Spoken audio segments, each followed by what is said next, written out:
Look, if you're gonna screw up time, you might as well do it big enough to be called a legend.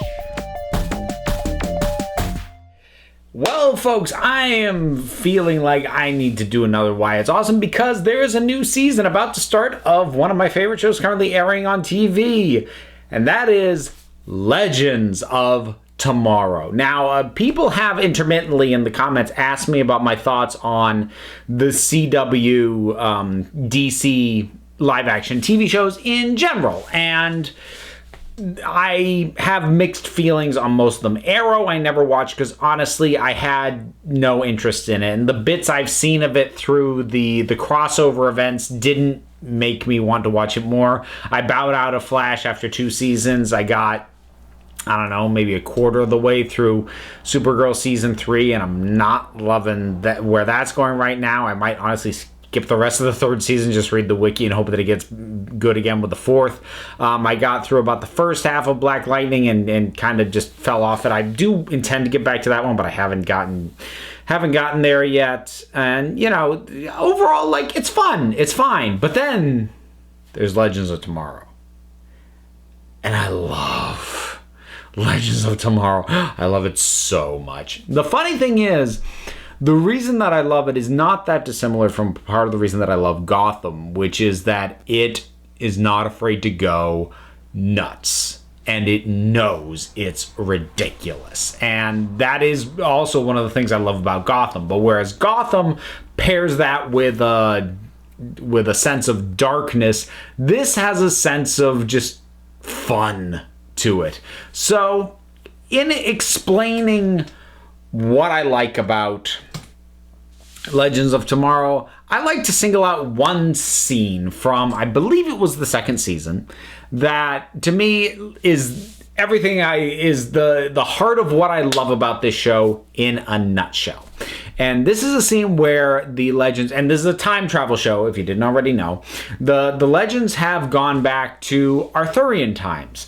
And, you know, they're trying to dress the part and look, and, you know, most of them, you know, done up as fair maidens and knights in shining armor. And the one guy on the team who's a historian, you know, is done up like a dirty peasant because he's like, you guys look ridiculous. You know, this is the real world. This is not some glossy, shiny thing. You are all going to stand out like a sore thumb. At which point, King Arthur and his knights ride up looking all shiny and pristine and going, what's up with the one dirty guy? That's what this show is. It is not historically accurate because historical accuracy isn't fun. That is the heart of this show. The choices that it makes aren't because it's the choice that makes the most logical sense or because it's the choice that makes the most historical sense when they do a historically set episode. It's the choice that makes the story the most fun.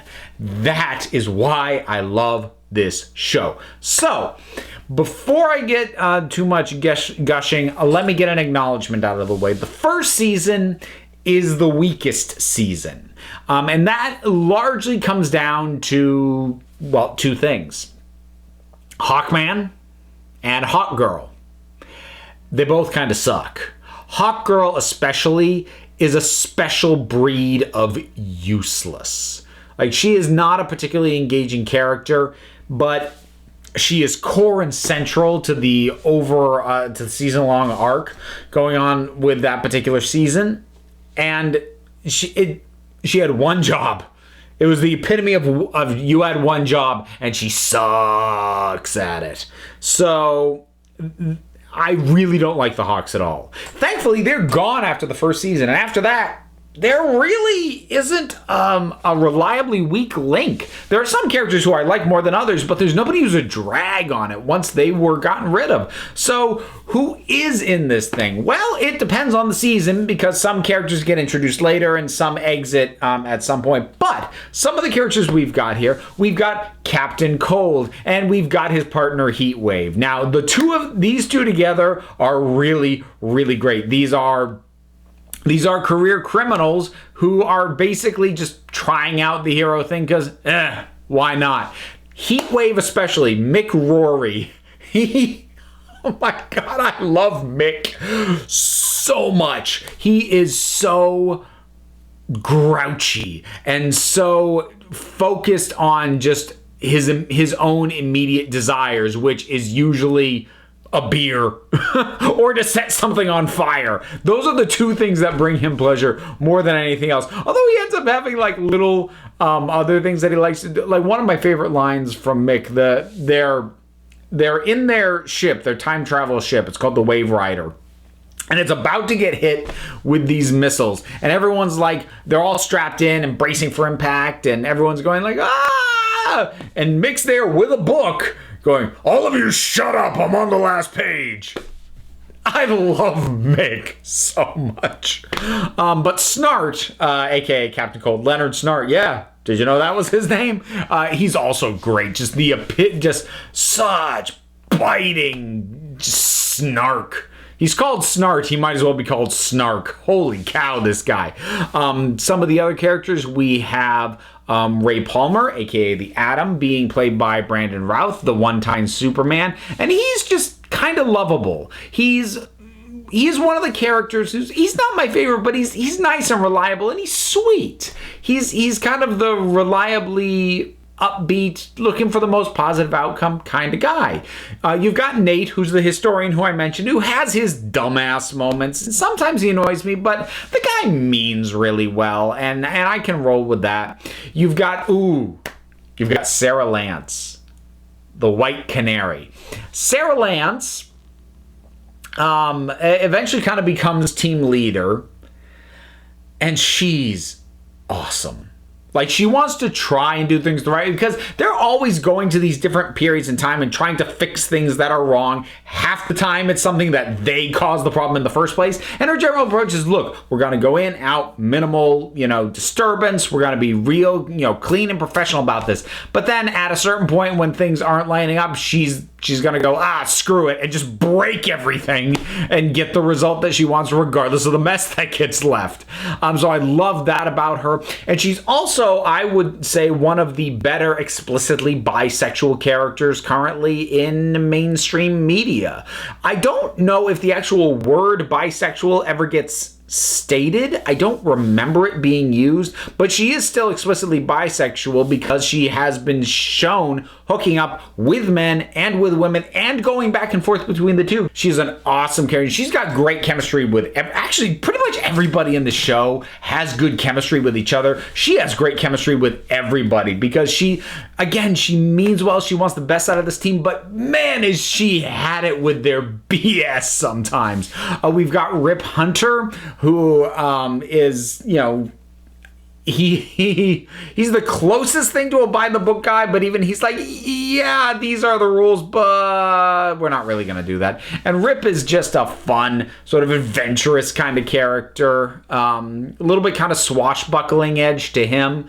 So that's always fun. You've got Firestorm, made up of two halves. If you don't know how Firestorm works, Firestorm is an odd superhero who is the combination of a young athletic man and a much older kind of stodgy academic, and they merge together and have fire powers, and that's Firestorm. So that's Jax and that's Professor Stein, and again, terrific chemistry, great rapport, great development of that relationship as they each come to appreciate the other more and more as time goes on. Later on, we get Amaya, who has these sort of animal totem powers, and she has that sort of sense of wisdom to her without ever becoming, the wise sort of connected to her ancestry cliche. She does still feel like a real and properly developed character. That's just an element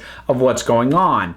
More recent addition is Zari, who is, again, a very nicely sarcastic character who's just sort of looking at these going, you guys suck at this. That's kind of her thing. There's other characters, because there's a thing called, the Time Bureau, which is not thrilled with the Legends and actually kind of can't stand them. There's a couple of cool characters that we get from there that I really like. Like this ensemble, that's the other thing I love about this. This is an ensemble, because that was one of the things that tended to bug me about the other CW shows, is more often than not, I found myself irritated with whoever the lead character was. That was kind of why I bowed out from watching Flash after the second season. It's not that it was bad. I just found myself more irritated with the lead character and kind of wanting to spend more time with all the supporting characters. There are only so many times I could go, damn it, Barry! And I ended up having a similar issue with Supergirl come season 3. But the fact that there is not one definitive central character of Legends of Tomorrow means even if a character is annoying me, next episode is probably going to shift and focus on somebody else, unless it's the Hawks. But again, they were only season 1. So I that ensemble nature, and that everyone gets their moments to shine. Everybody gets highlighted. Oh, John Constantine is now going to be part of the new season that's starting up. Yes, and Matt Ryan from the Constantine show that was canceled. He's here. He's great. Yeah, he was always a great fit for that part. The Constantine TV show that only had a season, it was okay. I feel like it was stuck in a format that was at least a decade kind of behind the times, but he was always really good in that part, and I love having him on board. So that's terrific. After the first season, it has some really great villains and some great developments and like recurring antagonists that they run into a couple of times that are terrific. The third season, the way the finale to the third season wraps up, and the way they defeat what it is they're trying to defeat. I will not spoil this, but oh my God. It is the kind of insanity that very few shows could get away with. But for this show, it was perfect. If you've seen it, hopefully you know what I'm talking about. I'm not going to spoil it. Like this one, I'm really avoiding spoilers even more than I usually do with Why It's Awesome, because like I don't know how many of my viewers watch this of the CW shows, but oh my God, this show is just so much fun. And it can still have heavier moments. It can have episodes that touch on the damage or the histories of the fears of specific characters and the things that they've been through, and it can still hit surprisingly effective emotional moments while also doing these insane, crazy, time traveling. There's Helen of Troy in the middle of the golden age of Hollywood, with studios warring over her like it's the Battle of Troy. And it's that sort of layeredness, and it honestly, tonally, in some ways it reminds me of Doctor Who, because it is inherently silly but is still able to get some resonance out of it. Now, I don't think it's as good as Doctor Who is at its best. And I do think it is a little bit sillier intentionally than Doctor Who. It doesn't quite go for the same level of seriousness. So the extremes of it aren't quite on Doctor Who's level, but it does sort of play with that same sort of wavering between sincerity and giving you connections and an emotional link with the characters, and just enjoying the ridiculousness of what it is. What's not a bad way to go? Something like Robots of Sherwood. Tonally, in many ways, that feels like Legends of Tomorrow feels. And so for my viewers, that might actually be the best yardstick. Now, if you can divorce yourself from, think about your thought on that episode of Doctor Who, because I know most of my subscribers are Doctor Who watchers. I know a fair amount of fans don't really like it, but ask yourself, do you not like it because you believe it is objectively bad, or do you not like it because it's not what you want Doctor Who to be? Because if you can look at it and go, well, okay, this was fun, but it's wrong for Doctor Who, you might like Legends of Tomorrow because it's built from the ground up to be that. So it's just, I have a blast. And this is one of the shows that I keep up with my partner Liz, and we both have so much fun with this. And Yeah. I could keep gushing, but I'm afraid I'm going to start getting into specific plot points and events and spoilers, and I don't really want to do that. Legends of Tomorrow, new season starts up soon. I cannot wait. No, I'm not going to do episode by episode reviews of it, but oh, I love this show. I love it so much. It is so ridiculous. It is so much fun. And that is why I think Legends of Tomorrow is awesome. What are your thoughts on this? Whatever they are, drop something down in the comments. Let's talk about it. There's a bunch of buttons and links, including one to my Patreon, if you feel like supporting me in that way. If you don't sweat it, because remember, folks, you're the council, and I just run the meetings. Until next time, this council is adjourned.